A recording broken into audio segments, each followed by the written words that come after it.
Hello, everybody. Flyer Live Podcast, episode 17. We are here. We have made it. 17 episodes. We uh we just talk golf here. That's all we do. Sometimes we, jump into other things, but we're a golf podcast. Um, Mitch, you're on a new computer today, but you look great. Yep, got my work computer out. So this computer works better um, than my Apple, which is still trying to boot up in the background right now. But yep, one day at a time. I will Wha- buy a new computer when everyone subscribes to this podcast. So Hell yeah. subscribe, Perfect. all that. Perfect. When the podcast can pay for the new PC, then you're in. That's what I'm getting a new one. Perfect. That could be multiple decades, but Yeah, we're eventually. probably never getting paid from this, but that's all right. That's not what this is about. No, no, this is about amateur golf, Mitch, because that's what we love and that's what we like to talk about. We are here every week, once a week on Thursdays, which is today at 8 p.m. Central Normal Time, which is right now. Like I said, we just talk golf, amateur golf. We stay as far away from pro golf as we can, unless we need to use pro golf to our advantage, which we do sometimes. But otherwise, we just talk golf, competitive golf, tips, tricks, all that good stuff. We have amateur golf guests on occasionally. We've had, I don't know, what, six, seven guests probably, Mitch, Yeah, somewhere around we there, we something got like that. another guy, a guy that we're stealing a tweet from today. We got to get him on the podcast here soon. Yes, yes. Our topic for today, thank you for bringing that up, Mitch, is on equipment. When to change equipment, how do you know you're using the right equipment? We'll dive into that.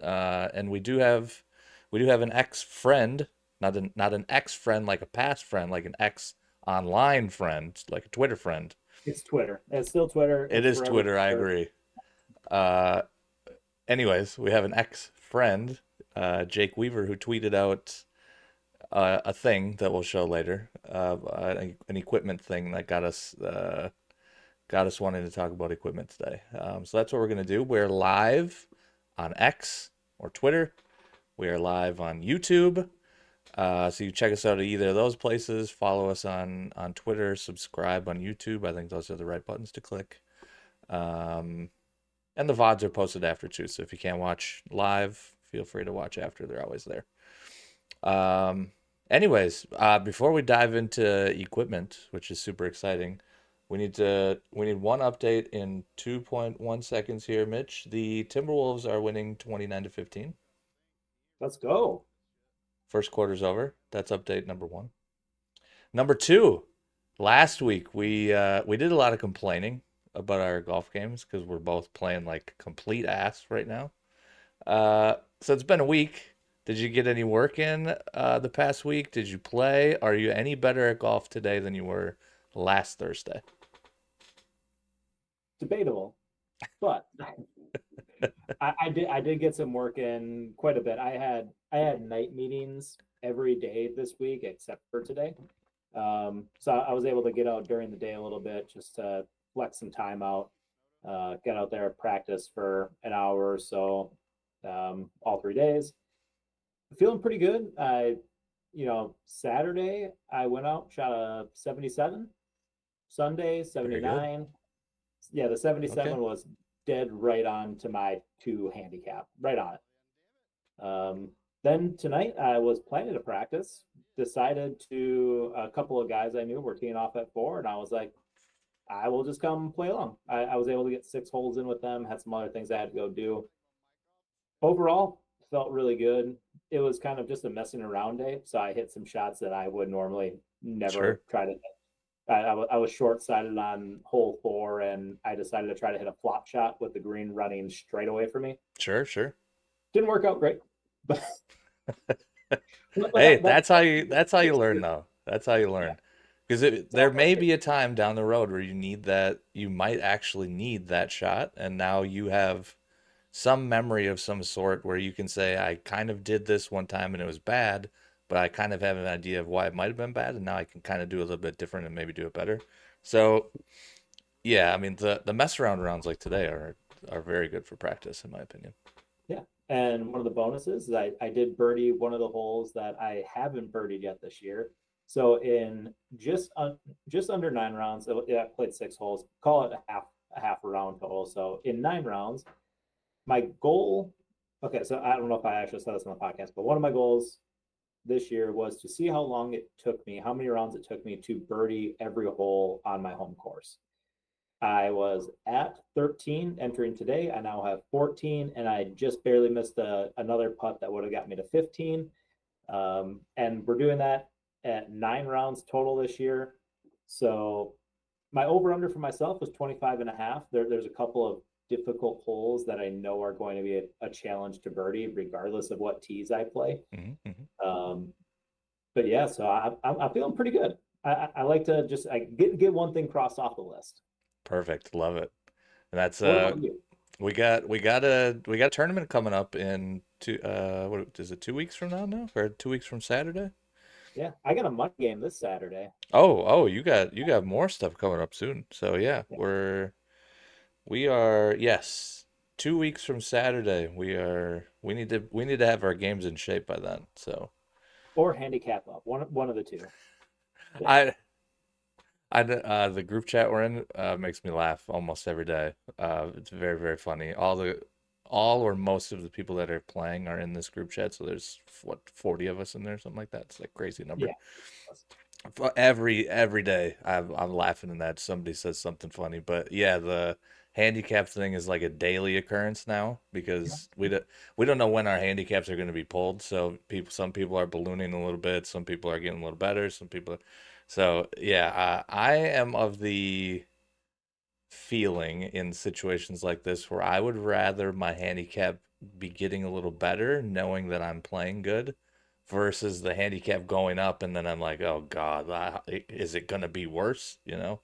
I think I'd rather just have my handicap be a little bit better than maybe it should be, but also know that I'm playing good. That's my preference. But I right. know that's not a preference for everybody when they go I, into I net competitions.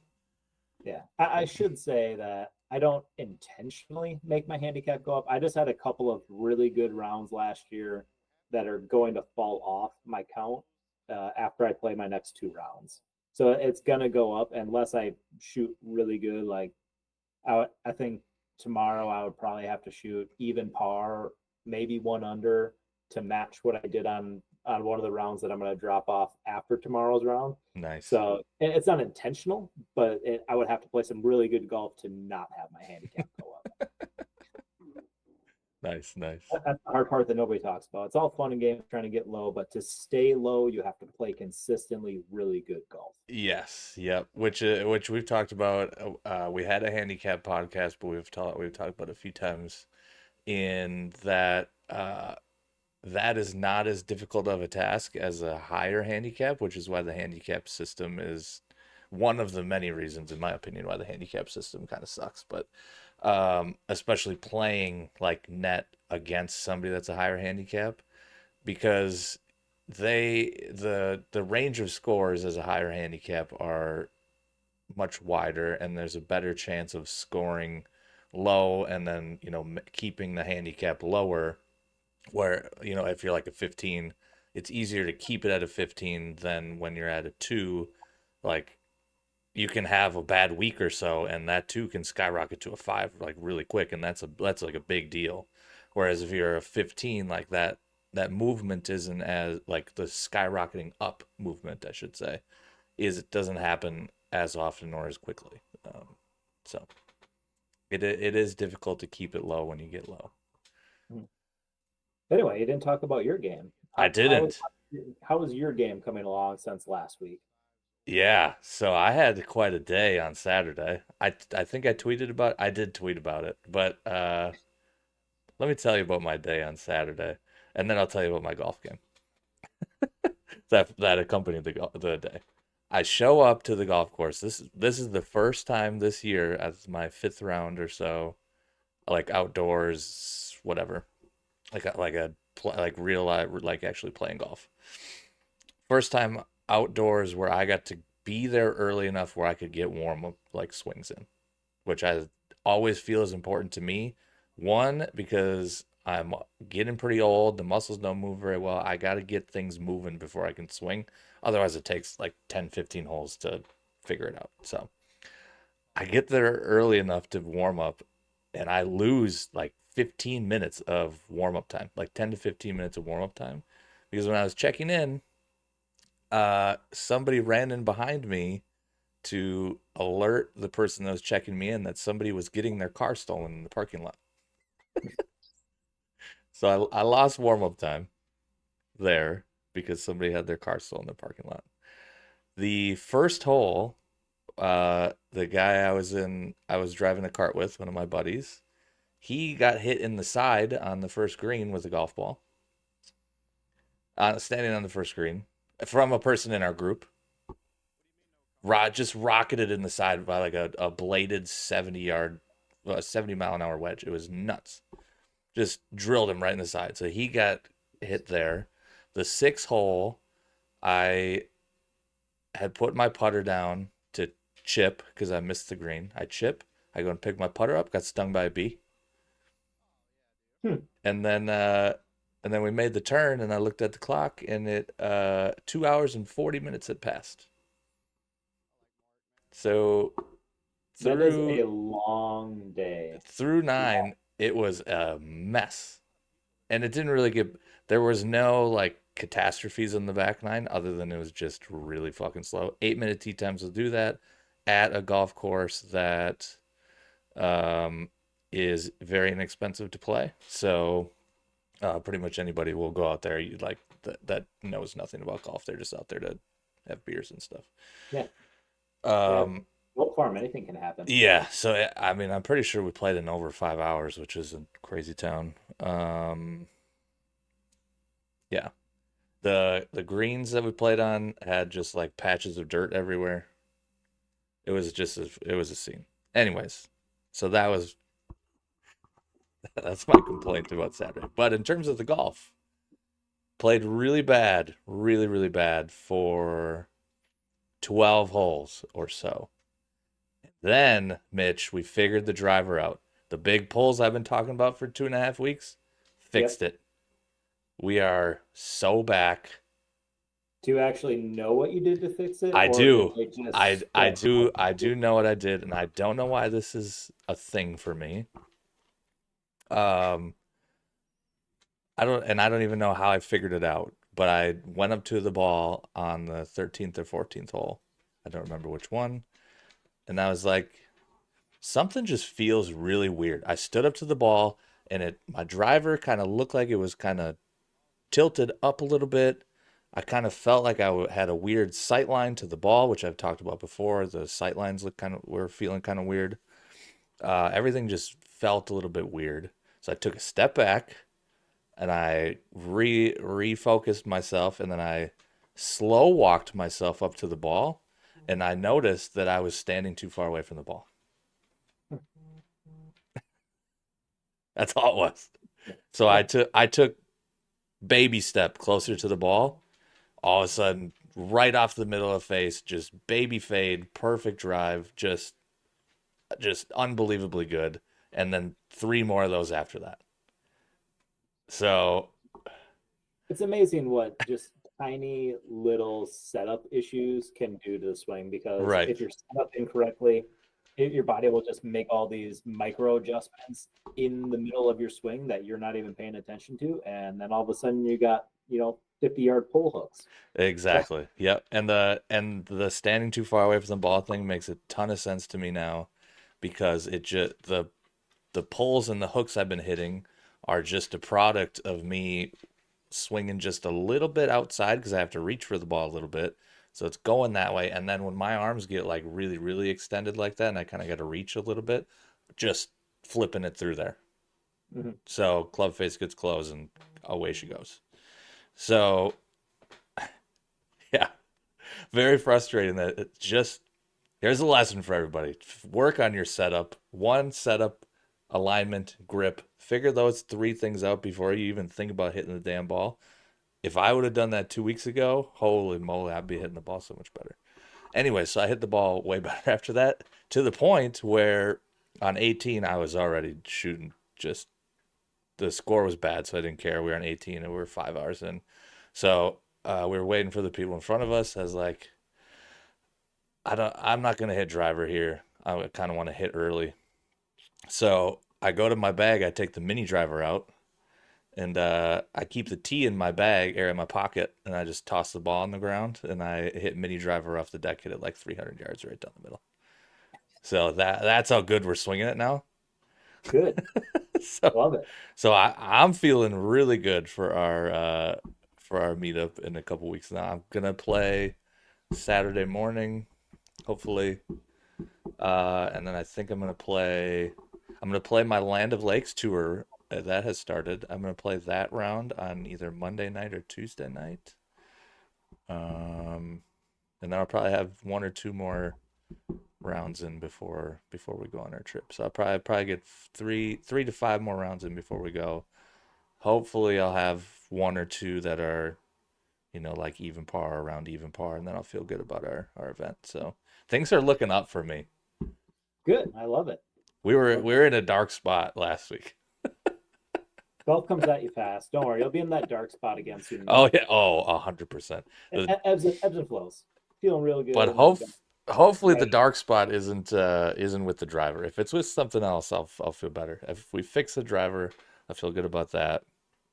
Uh, the irons and wedges they'll go eventually, and the putter. I'm just a terrible putter anyway. So If Ryan Mulcahy is listening, no, we do not practice putting. Practicing putting is stupid, and I yes, we are anti putting practice here. Although I did practice putting once this week, and I know that you did too because you posted a picture of it. yeah, I 100% putted 3 times this week because I'm a terrible putter and I need to get better. But don't tell Ryan that. Yeah, no, no. We are anti-putting practice here. We will stick by that, and we will very quietly admit occasionally we do go to the putting green. What we should really do is we should just buy new putters. Yes. Yes. You know, In we're fact, getting pretty good at this the transitions, podcasting yes. thing. That transition is perfect. Nobody sees Fantastic it, but transition. we're going to talk about some golf clubs now. Are you interested in the list of putters, by the way? So I can show you a list Sure, of those. let's take a look at the list of putters. There you go. Here's a list from our friend Jake that we mentioned earlier. I'll read his tweet, and then and you do the deep dive into this because this was inspiring to you at first. So we'll do that. Here it goes. This is the kind of stuff that happens when I think I need a new putter. He made a list of the 25 golfers in the world, not including Bryson. All of them are playing TaylorMade, Odyssey, Scotty, or Ping. There is not one lab putter in the group. Actually, surprising to me. Only a handful of blade putters. So he's using that data to say I should get a new putter. Thought 100%. Jake should 100% buy a new putter. Probably buy every single one that's on that list. I'm yes, not kidding. Do yeah, that. yes, and until one of them makes all the putts, but you only get to use it one time, because as we know with putting, Mitch, it's very predictable. Once you putt a couple times, that is exactly how you putt. You will never change. You will never change. Nothing will ever be different. It's a very predictable part of golf. So once you have just one session with a putter that goes good, that's how you know that's the one. Yeah, and greens are perfectly smooth, and there's no little No dirt micro patches anywhere. patches, no little turf imperfections that's going to bounce your ball left or right or slow it down. None of that happens. So, but anyway, I mean, if we want to look at those putters, it is kind of interesting to see that a lot of the tour has gone away from blades and working more towards mallet style putters. Now, I guess I don't know the science behind that. I'm guessing the extra weight of them, the balancing of them, it just helps to maintain a square face and get the ball started on line with just a little bit more consistency. Yes. Um, I can help you a little bit here. So I'm gonna name the top five golfers here. No, actually, you know what? Just for fun, I'm gonna go down to the top seven. sure. Scotty, Rory, Xander, Colin, JT, Ludwig, or Ludwig. Ludwig, and Hideki. Those are all the guys. Those are the top seven, and I believe most of those are mallets. As you mentioned, I think Yep. what you said is right in that the mallets are supposed to kind of help be a little bit more consistent, balance things out a little bit. If you're not like a I call it athletic type of putter where you can kind of like figure out how to do things on your own with the blade, like the a mallet is helpful for that, as is a lab putter, by the way. But the interesting thing about doing uh, this look that Jake did is Scotty, terrible putter. We've watched Rory hit 4 footers for a handful of months now. Obviously bad. Xander's a good putter. Colin, terrible putter. JT is like wishy washy, but in general, not a very good putter. Ludwig, I think, is an okay putter, and Hideki is like one of the worst putters of all time. so, so it's an interesting look because we're looking at top 25 golfers in the world and the stuff that they're using. But for the most part, the top of the top guys are actually really bad at putting. Mhm. So And we should clarify, being really bad putters, that is average to below average on tour, yes, relative still to makes their them well above everyone else on the planet. yes, correct. Relative to their peers, yes. Yes. Relative to their peers, Hideki is like one of the worst putters of all time. And he has won the Masters. And So he and maybe he won the Masters like that. Yes, yes. So yeah, it's an interesting list, but it is something that makes you think, and it's like, well, why are all those guys using the putters they are? For those guys, I think it's exactly what you said, and I'm sure there's numbers behind this that have shown that they hit a little bit better putts with mallet type putters, or whatever they're using, obviously, Mhm. or like Colin has switched grips like 47 times because he's normally just a terrible putter. Yep. So So, I'm sure he gets data somewhere that says that as well. yeah. Yeah. So before we continue, I think it, part of this discussion that we should take on when we're thinking about putters or really any type of equipment is making changes to your technique before you buy new equipment. I think that's a Hmm. big thing to think about because if we look at Scotty, for instance, what was it, 3 years ago now, he hired a new putting coach, worked really, really hard on his putting technique. Hmm. And then only after they got his technique to where they wanted, he went and got fitted for a new putter that matched his technique. Um, Yep. so I think that is a really important part for us amateurs to understand that the amateurs love buying new equipment. We all Oh do. yeah. It's awesome. New shiny toy. It's great. I do it. I want to buy a new putter right now, even though I bought one last year. I'm not in the market whatsoever, but I want a new putter because buying stuff is fun. It is. It is. This golf stuff in particular. Yes. Yeah. Exactly. But it's important to make sure that your technique matches the putter. Um, so if you're going to change your technique before changing equipment. If you're not changing For your sure. technique, then go get fitted to something that matches what you're currently doing. And I was going to get into it a little bit with Ryan when he was mocking me about my putters on this thread and whatnot, not practicing.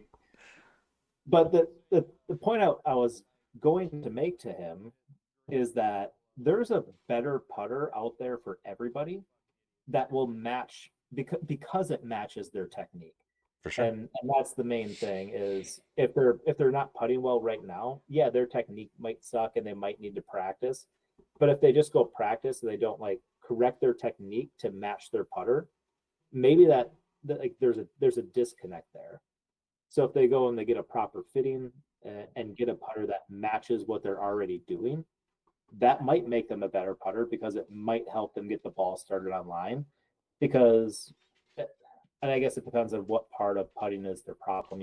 Is it speed? Is it green reading? Is it a start line? Um, But if it's start line, for instance, that could certainly get corrected by new equipment. For sure.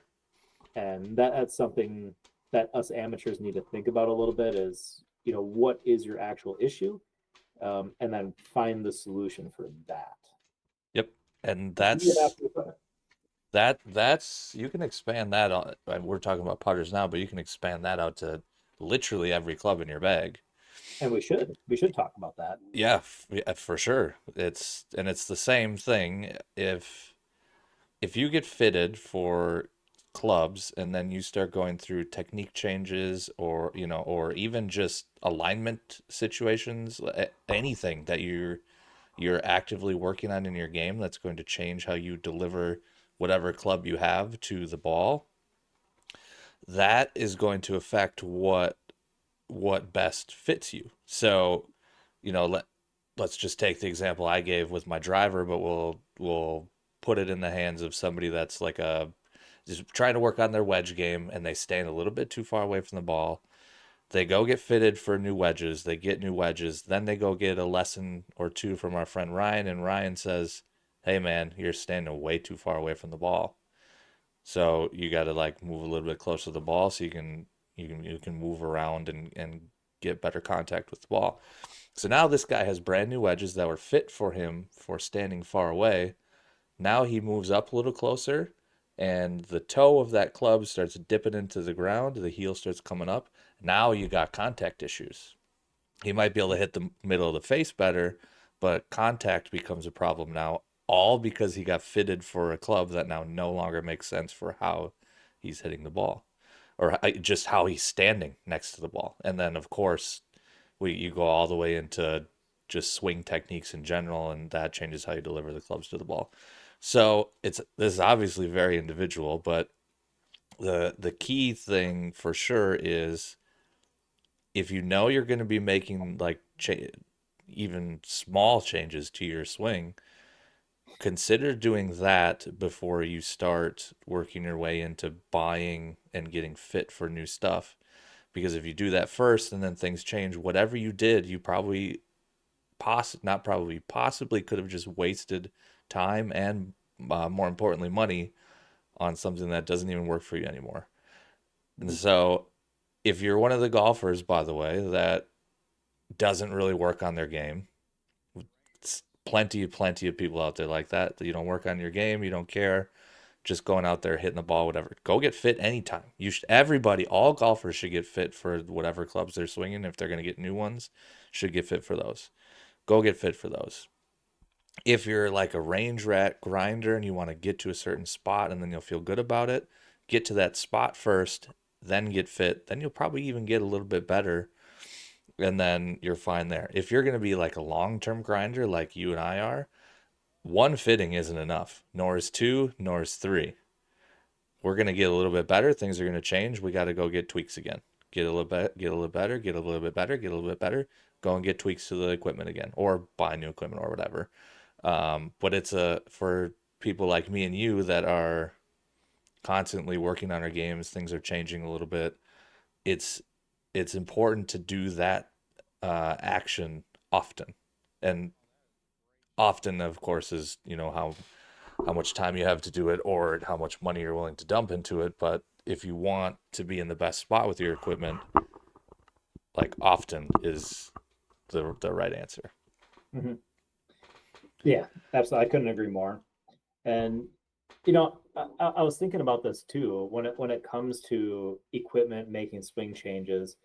The opposite can also be true for those people who just go and buy equipment off the shelf, or they're buying used equipment, they're buying something they saw on Facebook Marketplace, whatever it is, but they don't understand how to change the settings, or they don't, they're just using whatever settings they bought it with. Mm-hmm.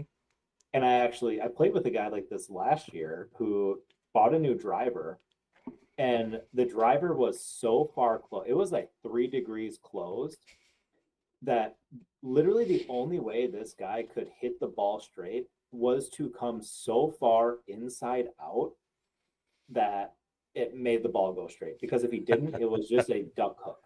Right. So what he was doing, he was actually adapting his swing to the club Yeah. which made him a worse golfer than what he could potentially be, is if he kept his normal swing and got the driver fitted to what his swing actually does. Yep.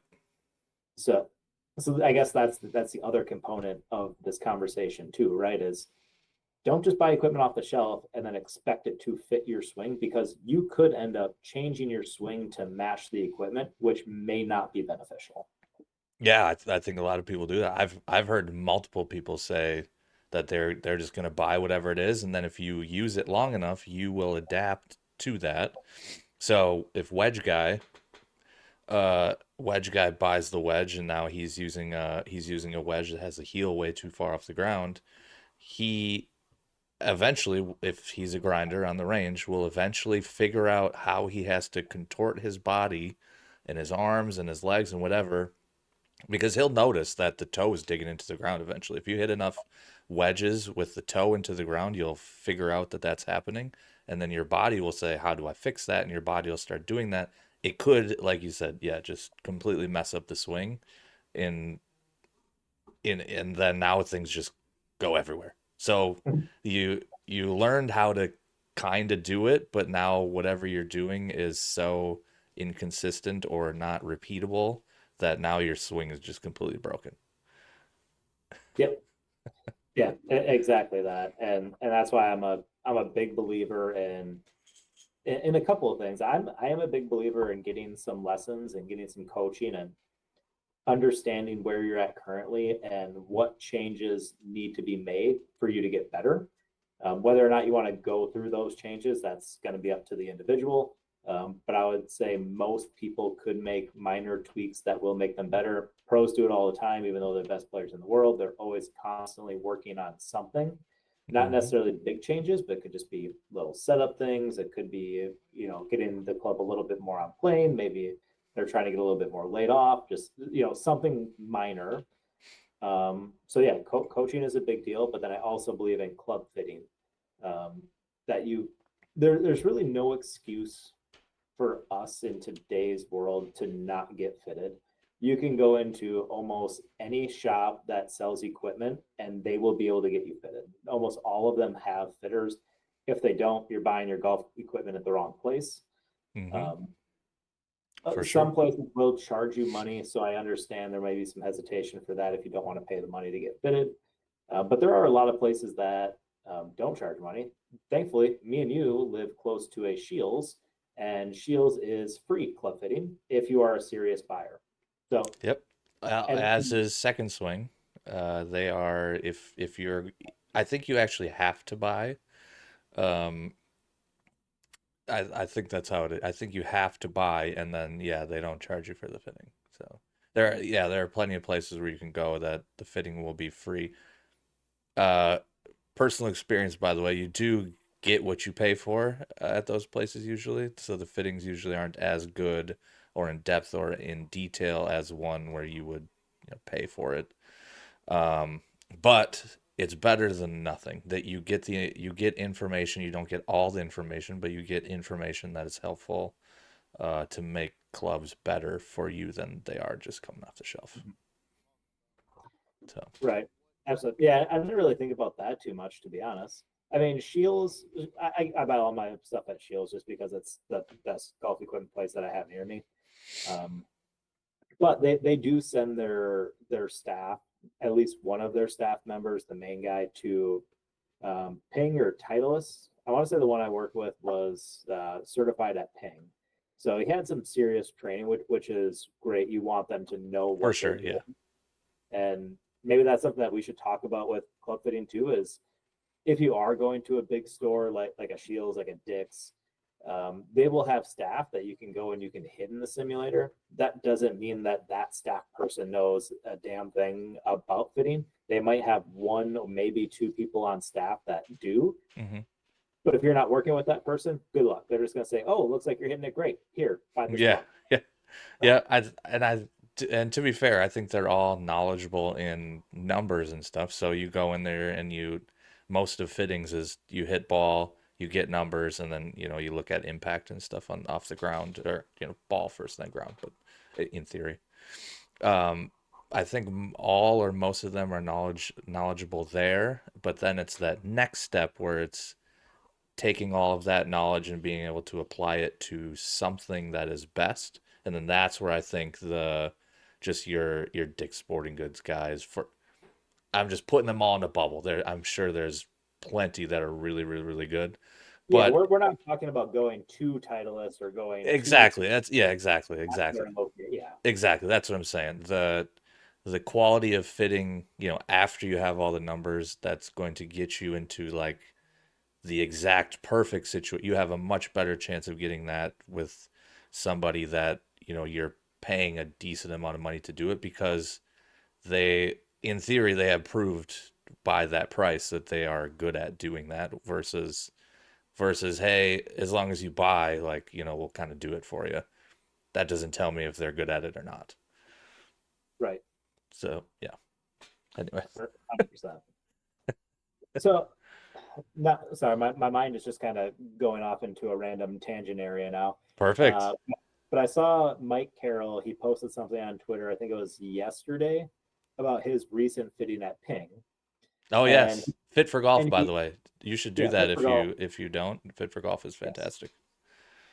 Um, but anyway, he when he went to Ping, he had made the comment about um, when are we going to start, when will like traveling to like Ping or TaylorMade, or maybe it was somebody commenting to him, but anyway, going to TaylorMade, Ping, Titleist, whatever it is, when does that become almost a golf trip sort of thing? Like you do that once a year just to be like, hey, yeah, I'm gonna go to Titleist's fitting people directly at TPI Studio, whatever they call Hmm, themselves, hmm. and get fitted. Like when do you think that a lot of the more serious golfers are going to start doing that? Like actually make a trip there just because they can. Well, so I know pros do that often, But as yeah, I I said mean earlier. they're constantly there. Yeah. For people that can afford it, I mean, once a year is probably a fine trip. I think once a year it's worth at least once a year, especially if you're playing like year round. At least once a year is worth getting a check in just to see and make sure everything is good.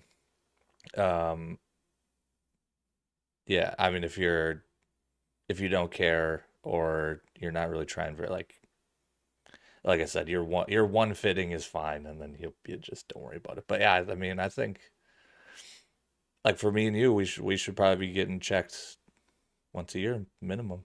I think. Yeah. I do think it would be really fun to just go to Titleist's studio and just get fitted by their guys at their place, try out a whole bunch of different club head shafts, like just the works. And I think it would be a blast, to be honest. I agree, and if you could afford to do it, I'd do it every year. That's what I would do. Yeah. Yeah. How much do you think it costs? Like, I can't imagine it being like thousands of dollars. Well, I'm guessing the fitting isn't, but the trip is Oh yeah, probably yeah, expensive. travel and yeah, yeah. And that the part gets more expensive. Yeah, that's the part I was talking about. The fitting is, I mean, I'm sure they charge a little bit more than most places you would go because you're in their spot, you're with their experts, you're with everything you need to be fit into whatever is perfect. Um, so I'm guessing it's a little bit more expensive than just a regular fitting. But yeah, the expensive part of that is just the trip in general. Because Mitch, none of those places are here in Minnesota That's true. because they It's can't cool. do anything for 5 months here.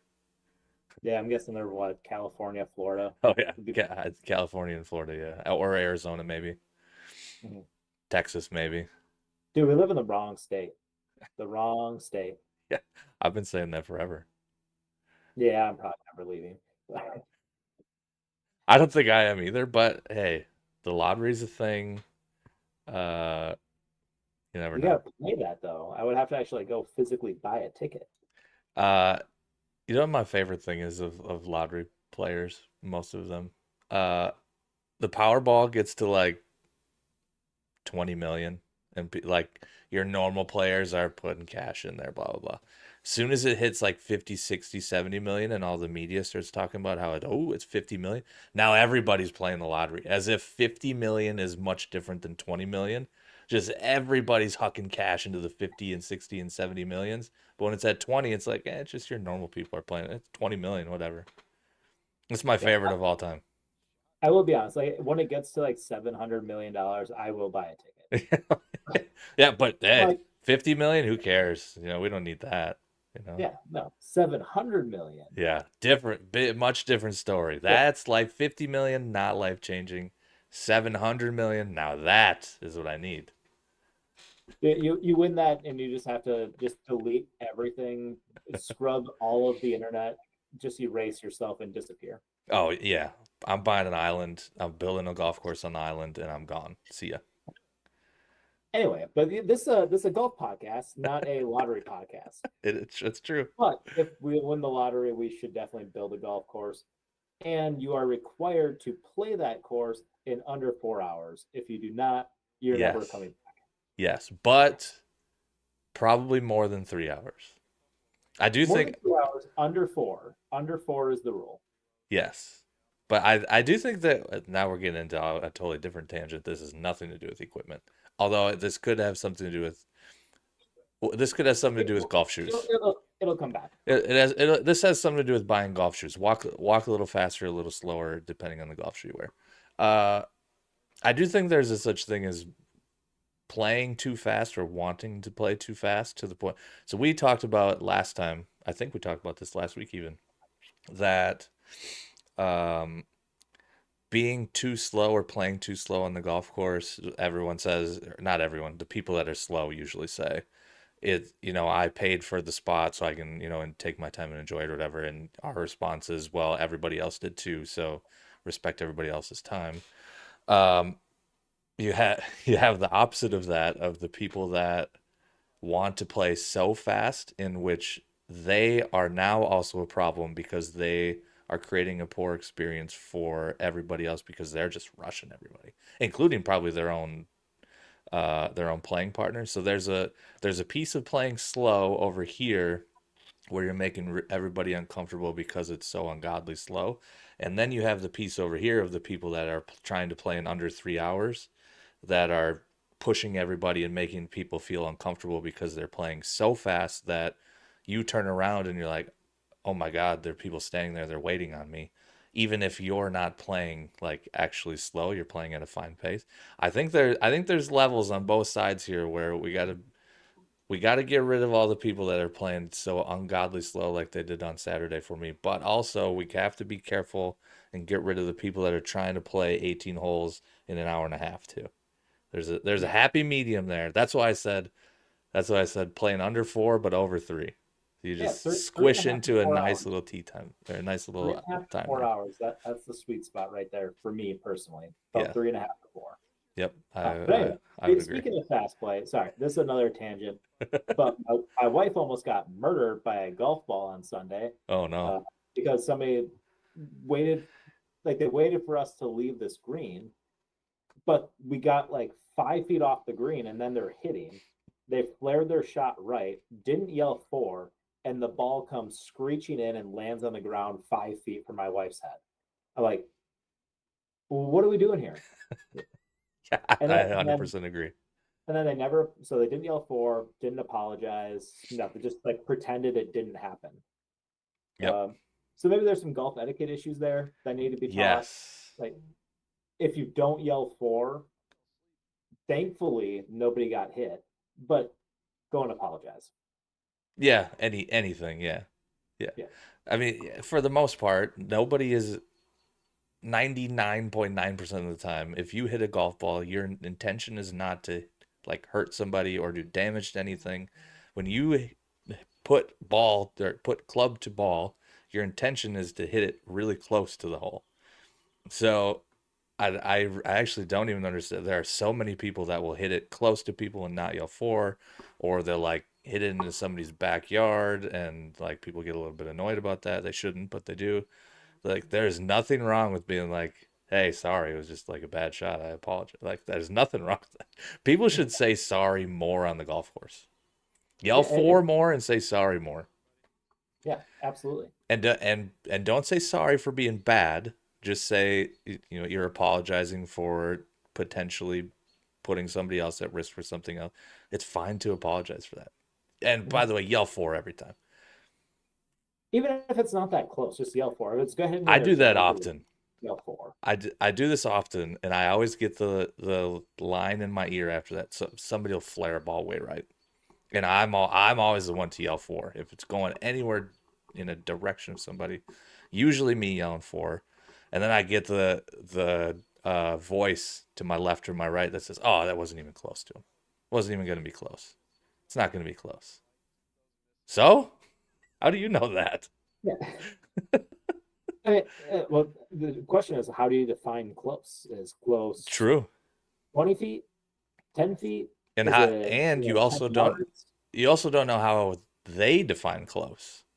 Mhm. Close to me, I wouldn't care at all if it's like outside of like my little bubble here. If it's a couple yards, whatever. But for other people, if it's close enough where they can hear it, that's probably too close for them. They Yeah, get a little nervous. So that's what I was gonna you say. If don't it's know how close other enough, people are going to feel about it either. yep, that's what I was gonna say. If they're close enough to where they can hear the ball smack into the ground, it was probably too close. Yeah, 100%. Uh, Also, speaking of that, I am an advocate. I may be on the wrong side of this, but I'm an advocate of people waiting on par fives before they even hit like layups that are going to be getting close to the green, kind of. Because you always hear the thing where people are like, oh, I just wait forever just to top the ball, so I might as well just hit it. And two, you hear I know I can't reach it, so I'll just hit it up there as far as I can, and people can get it close. The problem I have there is if I'm on the putting green and all of a sudden I hear a ball bounce behind me, especially if it's like in middle of summer and it gets a little firm, like you can hear the balls landing from quite a long ways away. Even if it lands like 30, 40 yards behind you, you can hear that. And then you don't know if it's going to be getting close to you. So now your whole routine, your whole system, everything is thrown off. You have to turn around and look to see if the ball is coming to you, even if somebody didn't yell, or maybe they did yell. But if you hear the ball hit the ground anywhere near you, your first reaction is, I have to find the ball and make sure I'm not in danger. So that's why I'm a big proponent of just wait until they're done and gone. Because if I'm on the green again and that happens and I'm about to hit a putt and somebody is back there and they're like, I can't get to the green, and then it lands 40 yards back and it kind of rolls up short of the green. I have now stopped my putting routine that I was just in. I turn around to look at the ball and make sure I'm not going to get hit. Now I have to redo the whole thing.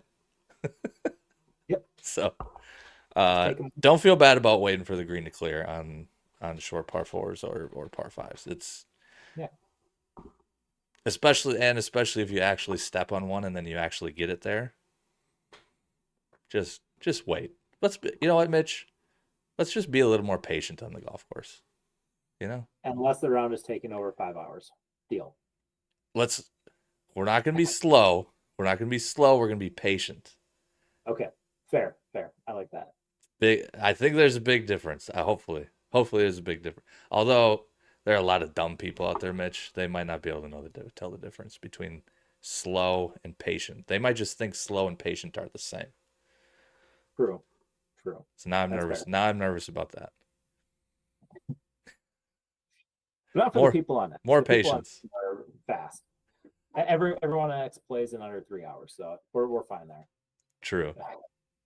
But anyway, before we go on another tangent, we should probably just wrap this up because we were talking about equipment, not pace of play today. It's true. Uh, but what are some key takeaways tonight that amateur golfers should think about when it comes to equipment, when to buy it, and when not to buy it? Uh my whole thing with getting new equipment is if your numbers or your golfing skill or abilities are saying you can't go much farther with where you are, that's a great start. And then in terms of actually buying and getting fitted for the equipment, understand where you are on the scale of how much shits you give about getting better at golf Is it high or low? If it's low, then go ahead and get fitted and get clubs right away. If it's high and you're going to be getting better at golf within the next week or 2 weeks or 3 weeks, then wait a week or 2 weeks or 3 weeks until your game is in a different spot so you're getting fitted correctly for the swing you're about to take into whatever you're going to play. Very individual based. If you're getting better all the time, get fitted a bunch of times because you have to keep your equipment up with the changes you're making to your swing, or you're mostly just wasting your time. Yeah, absolutely. And that doesn't always mean you have to buy new equipment. You can bend irons. You can change the settings on almost all of woods and hybrids now, and so all sorts of ways to make adjustments to your equipment that don't involve buying new stuff. For sure. Um, Hmm. but sometimes you need to buy new stuff, especially when it comes to stuff like wedges. The grooves wear out over time. Fresh grooves will help you control your ball flight, help you keep the spin rates up, and do all that great stuff. Yeah, I think that about wraps it up tonight. I have to inform you of a detail I just learned about somebody we know. Oh no. Uh, our good friend Dan Winters, 3570 Golf. He says all golfers need a broomstick, team broomstick. I did not expect Dan Wait, Winters he's to a be broomstick broomstick guy. guy? I did not expect Oh that. no. Oh no. So we're just gonna take the just I no tried broomsticks I here. tried a broomstick one time, just like in a store. I think I was waiting for clubs to get regripped or something. Mhm. And I just can't. I have no clue how that works. I don't understand like the grip up here. I don't understand like the grip down low. I don't understand how you're supposed to tilt or swing. I have no fucking idea how to do the broomstick thing. You won't catch me being a broomstick guy. There's way too much different things going on there. Way too much going on there for my Yeah. stupid brain, Mitch. I can't figure that out. You know, I've always thought with the broomstick that it could be really good for guys who are really tall, like if you're Like 6'5", me. 6. Yeah, yeah, like you, or even a little bit taller, where just bending over to a 35-inch putter just is a lot, and it's just easier for them to putt with a broomstick, purely because they don't have to bend over as much, and maybe It's their eye fair. line is better because of that. Again, but like I said, it's a complete different technique because you're rotating. I feel like you're rotating your Yeah. chest. See. Yeah. See. Now I'm thinking about it. You want to rotate with the chest instead of, See. yeah. Anyway, Yeah. I could never. that's a whole different thing. You and Broomsticks are I weird. could never switch because we don't practice putting. That's true. I would never learn how to use a broomstick Me though. either. I'm not going to the putting green to practice it. Dan had a Newport too for 18 years. He's been a broomstick guy for a year and a half. So are you a better putter now? I assume. You probably Yeah, would have are switched you back to better? the Newport. Uh, He's not a better putter. That's got words. Anthony Edwards got hurt a little bit ago, by the way. I didn't want Oh to no, break the news, but are the Wolves still winning? I haven't. It's on a commercial now, but I saw he got hurt earlier. I think they're Okay, still winning. that's the important stuff. It is. It is. But anyway, let's wrap it up there before we go on some other weird random broomstick tangent. If you guys like tonight, make sure you like, subscribe, comment, share. We appreciate everyone hanging out with us tonight. Looking forward to seeing you next week, and we will talk about something. We don't know what, but it'll be something. It will be. Our topics usually come from somebody tweeting something that gets us going a little bit. So somebody will tweet something between now and next Thursday. It could be even be Thursday morning that will spur something for us to be annoyed about or talk about. Dan said he's a better putter now and he's a good putter before. We'll find out in a couple weeks, Dan.